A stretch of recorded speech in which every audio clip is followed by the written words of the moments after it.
Have you ever caught yourself talking just to fill the silence? On January 6, 2021, I did. Hello, beautiful souls, and welcome back to Light Beneath Layers, a journey of knowing thyself. That day, on my way to Barrie with my contractor, I observed myself deeply.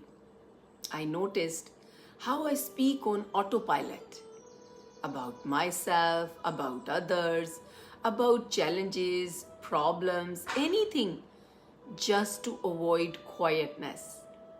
I realized I carry this belief that I must keep others entertained, that it is my responsibility to fill the silence, to never let a guest, a friend, or even a stranger feel a pause. But when I read these words aloud to my coach, something clicked. There was no emotion, just a clear mirror. I was uncomfortable with silence. I also noticed how this pattern bleeds into my writing. When preparing legal documents, I would pour out every detail, wanted or unwanted, believing the other person needed it all. My daughters often remind me, Mama, you do not need to explain everything. But still, a part of me feared leaving things unsaid, as if not explaining enough would bring punishment. Perhaps it traces back to my sister, never asking what happened, only beating me instead. My brain learned, say everything or else. That wound runs deep. Even in daily life, I repeat instructions again and again, convinced people will not follow through unless I remind them. My younger daughter reacts when I assign her tasks. My elder daughter gets upset if I organize her room. We act, we react, and then we catch ourselves. Hours later, peace returns. My younger one often says, Mama, I react, but it does not mean I am upset or dismissing you. I react to her reaction thinking I am dismissed. But slowly, awareness is creating space for peace. Later that day, my elder daughter shared something with me. My instinct was to research, to find out everything. But she looked me in the eye and said, Mama, please do not tell me what you find out. Let me figure it out myself. That was not easy for me, but for the first time, I stepped back. I did not search YouTube. I did not dig for answers. I let her be her own guide. And in that stillness, I found calm. Then came the moment that broke me open. I said to my coach, I feel guilty. The instant the words left my lips, the tears came. I cried from the deepest part of my being. Guilty for feeding my daughters junk food. Guilty for their weight. Guilty for chasing money instead of nourishing their bodies.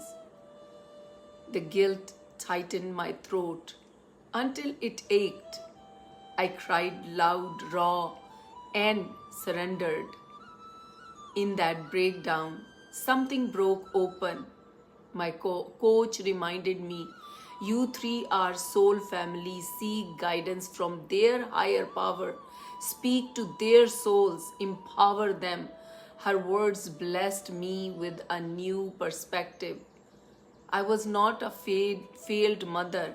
I was part of a sacred contract, a soul bond. The very next day, I attended a seminar, Camelia's Awakening of the Illuminated Heart. I was eager, excited, and ready. But the moment it began, my ego rose like a wall. Every word she spoke, my mind said, I know that. My heart refused to open. I even judged her for not offering us food. Then I caught myself, Samia, sometimes you have guests and do not serve tea either. She has her own way.